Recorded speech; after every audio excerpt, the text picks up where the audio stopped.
from Atlanta, and I wanted to interview her so she can share her passion for worship. Hannah, tell us a little bit about you and your family. So my name is Hannah On, and I grew up in Atlanta, and I'm a Southern girl. I'm born and raised, and I've been married for almost 13 years to my awesome and amazing husband, Young On, and we have 3 beautiful children: Noah, who's 10, Eli, who's 7, and Abby, who is 4 years old. And we just adopted a schnoodle who's 8 pounds, and she's 2, and we adopted her in July. Hannah, tell me a little bit about your passion for worship and how that got started. So my passion for worship began around middle school when I was asked to start leading for our youth group because we had nobody to lead worship, and we were in a very small church at that time. And I was the only one at that time who was singing and playing piano and who could lead.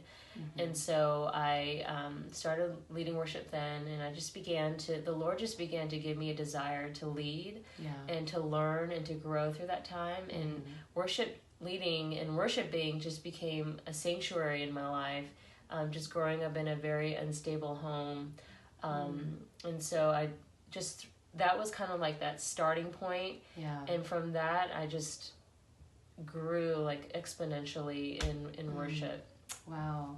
I know you've been songwriting and you've been part of a worship school. Can you tell me a little bit about those 2 things? Yeah, so before worship school, I had never written a song. Yeah. Well, I'd written 1 song in college. Mm-hmm. But prior to that, I didn't write anything. I never knew I could write anything in my life. Mm-hmm.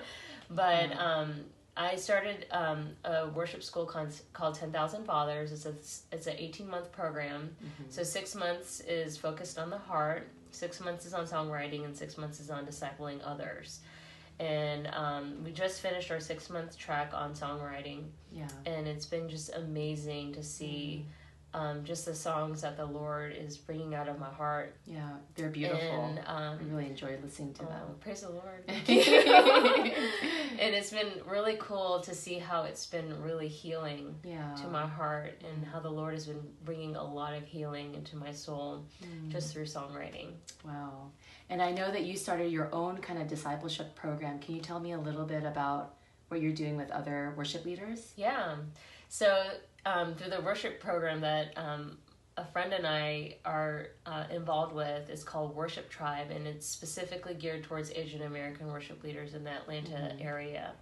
And so basically what we're doing right now is our desire is to just cultivate the heart of the Asian American worship leader, because we feel like out there right now there's such a distinct voice of worship for African American worship. There's a distinct voice of worship for Passion, for Hillsong, for the dominant culture, but we feel like there's not really a voice within the Asian American, and we take on a lot of times the dominant culture voice. Okay. And so what we're trying to do within Worship Tribe is to find who we are as Asian Americans, and to know our culture and who we are, and to find our voice, and to figure what that is. We don't really know what that is yet, but we know that the Lord has a voice for who we are, and to lead from who we are and who our God-given identity is, and to lead from that place. Wow. That's so cool. So there's a school for Asian American worship leaders where you're pouring into them and you're discipling them and encouraging them in their identity as an Asian American and in their identity as a daughter of and son of God. Great. And Hannah, do you have anything to share with our friends out there, encouraging the women out there and pursuing their passion? My encouragement would be to if there's something that is just stirring within your heart, that just lights that fire, that makes you come alive, any passion that you have, I would go for it, because that's definitely what the Lord has put in your heart that you should go after.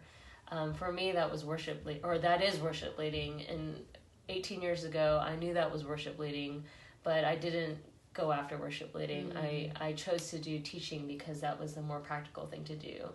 I do realize that my passion, what makes me come alive, Yeah.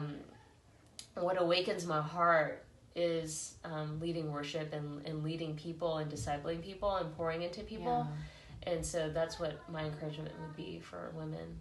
Thank you, Hannah. So her advice to you ladies out there is to pursue your passion.